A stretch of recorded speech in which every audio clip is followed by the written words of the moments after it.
স্বাগতম সিবি নিউজে। বাংলাদেশের অর্থনীতিতে এখন এক কঠিন সময়। বৈদেশিক মুদ্রায় আয় ব্যয়ের হিসাবে আমরা এখন খরচের খাতায় এগিয়ে আছি, অর্থাৎ যা আয় করছি তার চেয়ে বেশি খরচ করছে। এর সমাধান কি আরও বেশি ঋণ নেওয়া, নাকি আয় বাড়ানোর দিকে মনোযোগ দেওয়া? আজকের প্রতিবেদনে আমরা সেই প্রশ্নেরই উত্তর খুঁজব। একটি উন্নয়নশীল দেশ হিসেবে বাংলাদেশের জন্য বিদেশি ঋণ প্রায় অপরিহার্য। এটি অনেকটা দুই ধার বিশিষ্ট তলোয়ারের মতো। একদিকে যেমন অবকাঠামো আর উন্নয়নের জন্য জরুরি মূলধন যোগায়, তেমনি অন্যদিকে দেনা পরিশোধের ফাঁদে আটকে যাওয়ার এক বড় বিপদও তৈরি করে। সম্প্রতি অর্থনৈতিক সম্পর্ক বিভাগ ERD-এর প্রকাশিত কিছু তথ্য আমাদের জন্য এক বড় সতর্কবার্তা নিয়ে এসেছে।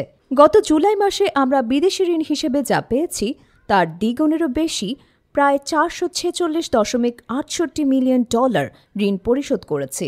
এটি একটি বিপজ্জনক এবং অস্থিতিশীল প্রবণতা। সংশ্লিষ্ট কর্তৃপক্ষের মতে, এই অর্থবছরে বৈদেশিক মুদ্রার এই নিট বহিঃপ্রবাহ প্রায় $5 বিলিয়ন পৌঁছাতে পারে। এটি আর ভবিষ্যতের কোনো শঙ্কা নয়, বরং এটি জ্বলন্ত সংকট, যার জন্য জরুরি এবং কৌশলগত পদক্ষেপ নেওয়া এখন সময়ের দাবি। গত কয়েক বছর ধরে বাংলাদেশ তার বিশাল অবকাঠামো উন্নয়ন এবং অর্থনৈতিক অগ্রগতির জন্য বিদেশি ঋণের ওপর অনেক বেশি নির্ভরশীল ছিল।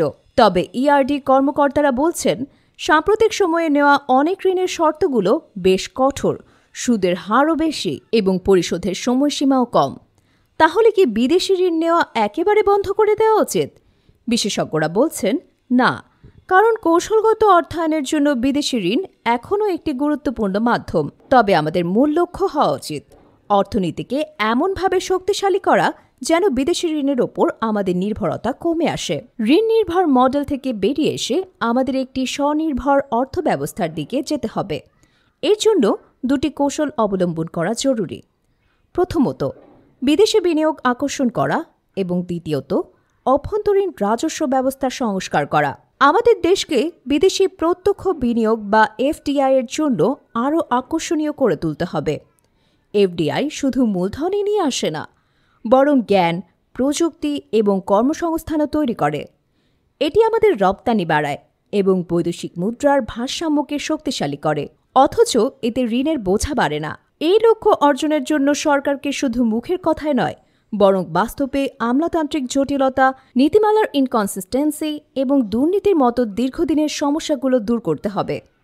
একইভাবে অভ্যন্তরীণ রাজস্ব সংগ্রহ বাড়ানো অত্যন্ত গুরুত্বপূর্ণ, কিন্তু এটি যেন অলস এবং পশ্চাৎপদ কোনো উপায় না হয়। নিত্য প্রয়োজনীয় পণ্যে ভ্যাট বা শুল্ক বাড়িয়ে রাজস্ব বাড়ানোর চেষ্টা করা হলে তা দরিদ্র ও মধ্যবিত্তের ওপর চাপ বাড়ায়, ভোগ কমিয়ে দেয় এবং মুদ্রাস্ফীতিকে উস্কে দেয়। বাংলাদেশ বৈদেশিক মুদ্রায় যা আয় করে তার চেয়ে বেশি খরচ করে। এর সমাধান ঋণের বোঝা বাড়ানো নয়, বরং আয় বাড়ানোর দিকে মনোযোগী হওয়া।